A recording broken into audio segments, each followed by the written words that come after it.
Hay cosas que vuelven, como las primas de riesgo de Europa, y hay cosas también que cambian. Por ejemplo, la política de comunicación del Banco Central Europeo. Las decisiones ya no se comunicarán a la 1:45 de la tarde, sino que lo harán media hora después. Será a partir de las 2:15. Así que en poco más de hora y media vamos a conocer las decisiones del Eurobanco. El gran reto en estos momentos es evitar una crisis de deuda soberana en la periferia de Europa, acelerada por la nueva crisis política en Italia. Mario Draghi se ha tomado ya la última cena como primer ministro en Italia y los inversores están vendiendo bonos de Italia y también de otros países como España, aunque en principio el contagio parece limitado y controlado. Todo va a depender del mecanismo de antifragmentación que presente esta tarde el Banco Central Europeo. Hay tantos nervios como expectación, sin olvidar, claro, otros grandes asuntos como la crisis energética o la temporada de resultados. Vamos con Momentum de la economía y los mercados. Hoy con José Lizán, es gestor de Reto Magnum SICAV. Hola José, ¿qué tal? ¿Cómo estás? Muy buenas tardes. Hola, ¿qué tal? Fernando, muy buenas tardes. Y con Alberto Roldán, director de inversiones de Metagestión. Hola Alberto, ¿qué tal? ¿Cómo estás? Muy buenas tardes. Buenas tardes, muy bien, muchas gracias. Bueno, Italia, José, otra vez, la verdad es que cada X tiempo nos tiene acostumbrada a una de estas, ¿no? A una nueva crisis política, ya hemos perdido la cuenta. Pues sí, creo que he leído que 67 gobiernos en 75 años, ¿no? Ya te lo dice todo, ¿no? Al final, pues otra crisis política más, un parlamento enormemente fragmentado, ¿no? El problema del multipartidismo en los parlamentos pues es este, ¿no? Que formar gobiernos consistentes y sólidos pues es muy complicado, ¿no? Las coaliciones muchas veces miran más por los intereses políticos de esas pequeñas coaliciones más que por el interés general del Estado. Y una vez más, pues ni un hombre de consenso como es Draghi ha conseguido mantener la estabilidad y en un entorno muy, muy complicado para todo este tipo de aventuras, ¿no? Pero bueno, la verdad que más de lo mismo, ¿no? La verdad que esta crisis periférica de gobernanza, de primas de riesgo, es como un déjà vu, ¿no? Llevamos 10 años metidos con sus ventanas, sus momentos en función del ciclo, cuando el ciclo va mal suele presionar más, ¿no? Pero bueno, al final es pues, la crisis sin resolver de la Unión Europea y al final es un poco pues, parte del proceso de construcción europeo, ¿no? Que esta heterogeneidad de países, de culturas, de idiomas, de tomas de decisiones, pues hace que sea complicado y mantener la estabilidad, ¿no? Y bueno, pues eso es lo que tenemos. Pero bueno, yo creo que una primera reacción muy negativa, ya todo emplazado a octubre, pues tendremos ruido de aquí a octubre, ¿no? Pero bueno, yo creo que ahora a ver qué sale, qué partidos salen más reforzados o menos, quién se presenta, quién no, qué candidatos, pues bueno, todas esas cosas que van a estar sobrevolando encima de la mesa, pero bueno, la verdad que viene en un mal momento, ¿no? De mucha inestabilidad geopolítica y la verdad que no es una buena noticia, desde luego. Bueno, el culebrón italiano, ya tenemos la serpiente veraniega de todos los años, Italia, pero bueno, también hay quien piensa que por todas estas también ya ha pasado Europa, no una, sino unas cuantas veces, y al final siempre ha habido un final feliz, entre comillas. En principio, el riesgo de contagio parece muy limitado, no se parece en nada a lo que sucedió en 2012, en principio, Alberto. Eso es porque eres optimista y eso es porque todo mal final tiene un mal principio, ¿no? Y si estamos en el principio, pues como todo, no sabemos si esto va a seguir adelante o va a ampliar. Lo que estamos viendo en la jornada de hoy, pues es un efecto muy claro de lo que está pasando en los mercados, ¿no? Y de hecho, pues si miramos un poco lo que está pasando en la bolsa, pues esta ampliación en el diferencial de la deuda italiana pues está llevando por delante a los bancos italianos.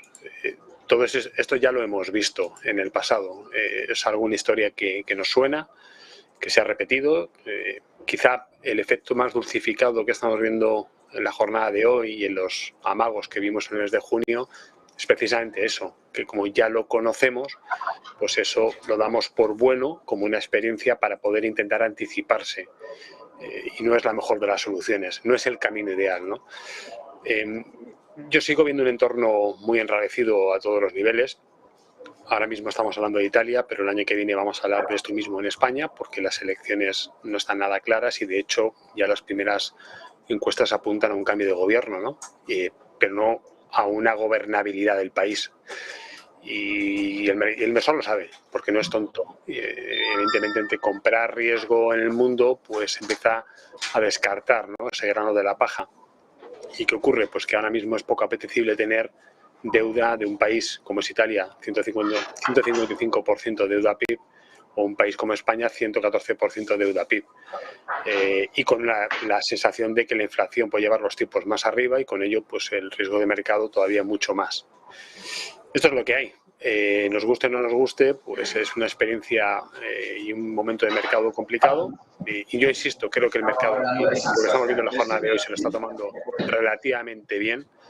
Y me sorprende porque parece como que ya los golpes no duelen, ¿no? Es como el boxeador que empieza a estar cao y ya el siguiente golpe es simplemente descontar cuando venga la bola, pero no significa que sea un entorno especialmente positivo.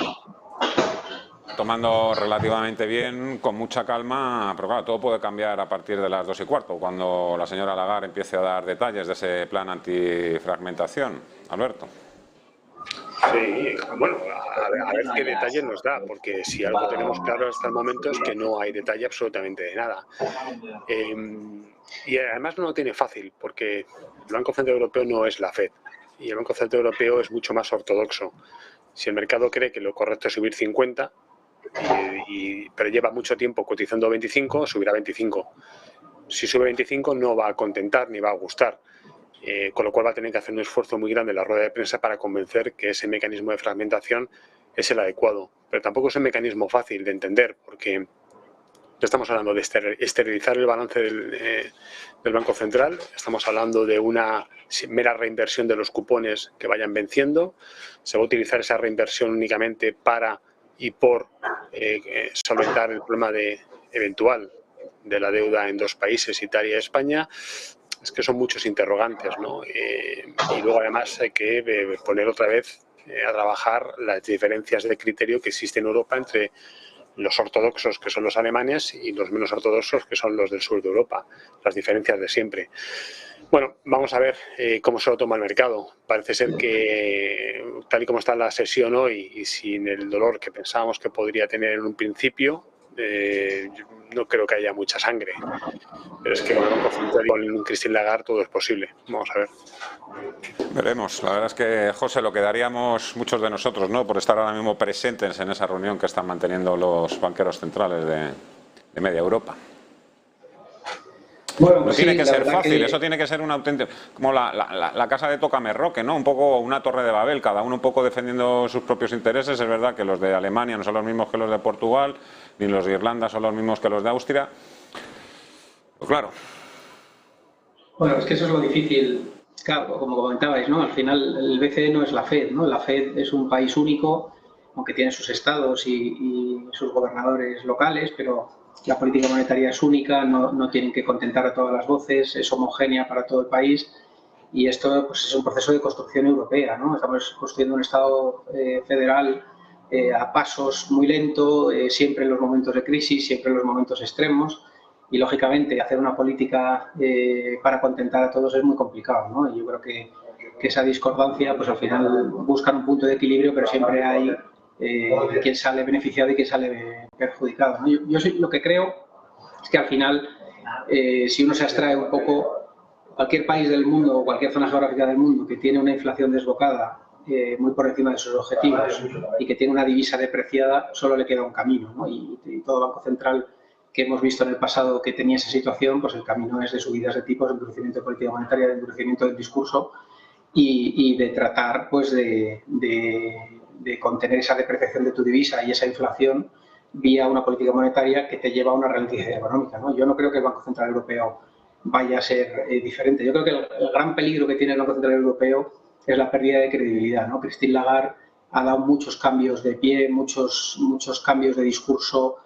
Ha pasado de no creerse la inflación a me lo creo un poco, a voy a subir tipos, ahora se habla de 50 puntos básicos y yo creo que el problema está en que los mercados dejen de creer a la autoridad monetaria, ¿no? Que ese es el gran riesgo de un banquero central, ¿no? Yo creo que ya teniendo las curvas de tipos en niveles de mercado, ¿no? Cuando al final dicen, no, es que si suben mucho los tipos ralentizará la economía, pero bueno, que cuando todos los usuarios ya vamos a los bancos a pedir créditos, las referencias ya están muy por encima del tipo oficial. Entonces yo no veo el sentido a demorarlo más. Yo creo que al revés, que debería converger y lo haría rápido y deprisa. para atajar de una vez o anclar de una vez esas expectativas, porque al final el efecto que tiene sobre el crédito, sobre el encarecimiento del crédito y sobre las condiciones de financiación ya se está produciendo de facto en los mercados, ¿no? La curva del Euribor ya está por encima del 1%, los bonos a 10 años, el alemán ya está al 1,27, pero el español está donde está y el italiano al 3,5 casi, ¿no? Entonces, ese efecto sobre la economía ya se está produciendo, ¿no? Ese encarecimiento del coste del crédito, con lo cual tener tu política monetaria baja en un momento en que tu divisa está depreciando y que tienes unas inflaciones muy por encima, no le veo ningún sentido. Yo sí que soy de los que pienso que debería subir 50 o 75 o 100, pero ir ya hacia los tipos de mercado, ¿no? Y hacia esa neutralidad del tipo. Y creo que al final en política monetaria, como digo, no les queda otro camino, ¿no? Porque una zona geográfica que se deprecia su divisa como lo ha hecho y su inflación se desboca, y más si tenemos en cuenta que la inflación se podría ralentizar por esa caída de commodities, por caída de fletes, caída de muchas de las materias primas que han presionado al alza la inflación, pero son en dólares. Entonces, con la depreciación de tu tipo de cambio, ese efecto de ralentización de la inflación tú no lo vas a tener en Europa, ¿no? Entonces, yo creo que el incentivo a subir y a endurecer está ahí y, como digo, yo sería más agresivo, pero bueno, la Unión Europea es como es, las decisiones son como son, siempre es con tibieza, los bancos van por detrás de la curva y creo que no tiene mucho sentido demorarlo mucho más, ¿no? Creo que hoy sería una buena decisión subir 50 puntos básicos y ver qué mecanismo de fragmentación han preparado, pero sí que es verdad que no va a ser fácil el mecanismo de fragmentación, choca contra la legislación alemana, los halcones europeos no van a querer que se compren unos bonos sí y otros no, hay que comprarlos de forma proporcional y homogénea, no sé, creo que no va a ser fácil crear un mecanismo antifragmentación que contente a los mercados, ¿no? Entonces, bueno, vamos a ver qué sale de esa reunión, pero como digo, yo creo que no les queda otro camino que endurecer su política monetaria y más con un euro que se ha desplomado como lo ha hecho contra todos los pares de divisas a nivel mundial, ¿no? Que hay más confianza en la propia institución, en el proyecto del euro, que en el capitán que gobierna esta nave. Sus razones tendrán para subir 25 o 50 puntos básicos, se supone que lo tienen todo muy bien calculado. También, por ser justos, habría que decir, ayer escuchaba yo también a varios analistas y varios gestores, decían no hay que esperar nada del Banco Central Europeo porque el Banco Central Europeo siempre decepciona. Bueno, qué cortos somos también de memoria.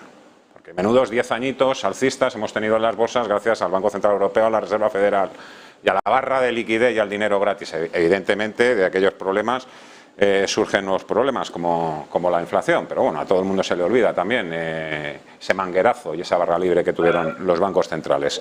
Es fácil ahora, pues eso, pegarle al muñeco. Yo soy el primero que también lo hace, ¿eh? Bueno, parece que todo lo que está sucediendo hoy en las bolsas está más o menos controlado, también se compensa por esa decisión de Gazprom de reabrir el suministro de gas hacia Europa. Esto también ha provocado también un nuevo choque entre Bruselas y algunos países como España. España ayer, a través de la ministra de Industria y de Energía, dijo que rechazaba en principio la propuesta de reducir el consumo un 15%. Yo, escuchándola, la verdad es que lo iba argumentando todo fenomenal hasta que dijo que, claro, es que no han contado con nosotros, no nos han pedido opinión a los gobiernos. Claro, este gobierno, el de España, tampoco ha pedido opinión a los bancos antes de subir los impuestos.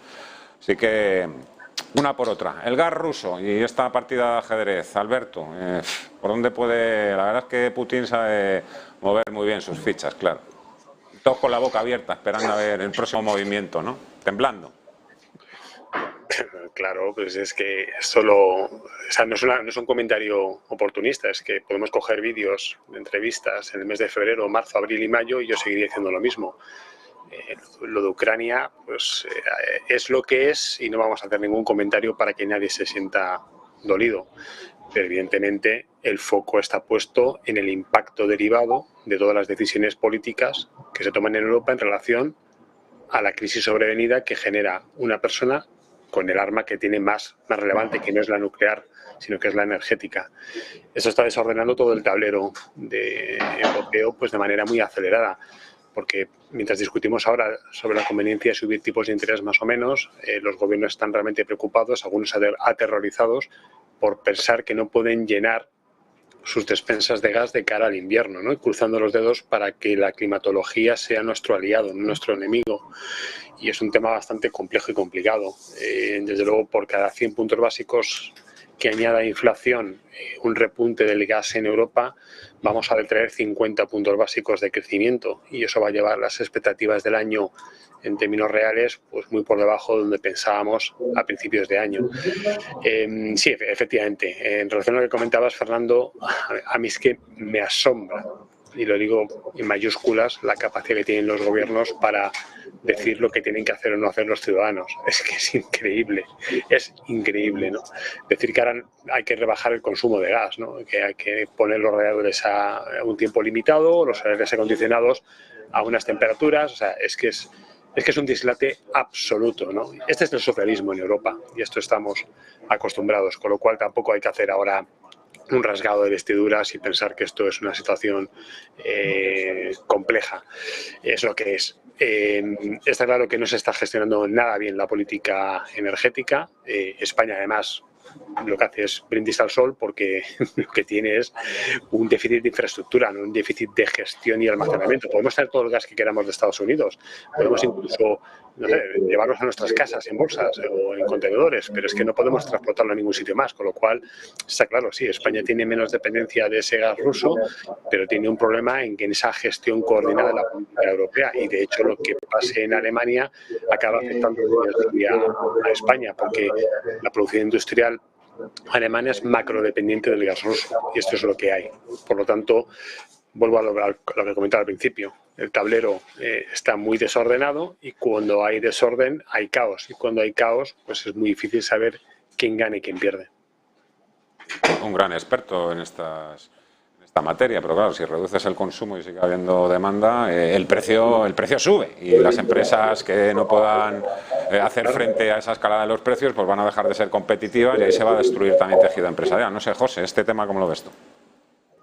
Bueno, yo creo que si somos europeos lo somos para todo, ¿no? Y si nos gusta que arriben el hombro cuando viene una pandemia y que nos manden fondos de cohesión y nos manden fondos por pandemia y nos manden todas las ayudas posibles y que el BCE actúe y mitigue las primas de riesgo y esas cosas, creo que ser solidario es la esencia de la Unión Europea, ¿no? Si estás construyendo unos estados federales de Europa y quieres ir hacia unos Estados Unidos de Europa, este tipo de decisiones, lógicamente, las tienes que apoyar y tratar de arrimar el hombro, ¿no? Porque en unas te toca a ti beneficiar y en otras te toca perjudicar, ¿no? Ser egoísta en las que te perjudican y pretender que sean altruistas contigo en las que te benefician, pues no es muy de la Unión Europea desde mi punto de vista, ¿no? Pero bueno, sí que es verdad que, como decís, la realidad es que la mitad del gas que viene de Rusia a Alemania es insustituible en un invierno.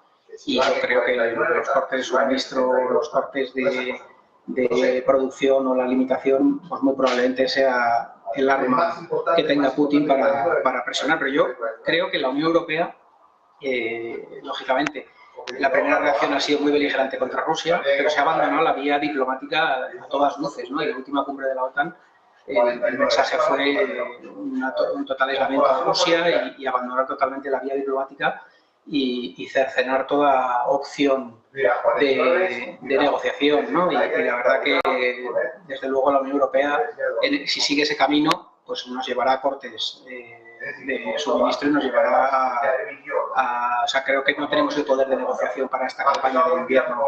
Entonces, una de dos, o nos inmolamos y nos metemos a una recesión por preservar esa posición, o la vía diplomática, desde mi punto de vista, en algún momento tendrá que volver encima de la mesa, ¿no? Y desde luego, a día de hoy no se ve y no se ve ningún viso, y el aislamiento es total a Rusia, ¿no? Y los gestos hacia aquí lo vamos a dejar, José, porque se nos está colando mucho ruido de fondo. Sé que estáis ahora los dos, además, en la oficina, están vuestros compañeros también, compra, vende, no, tranquilo, que no pasa nada.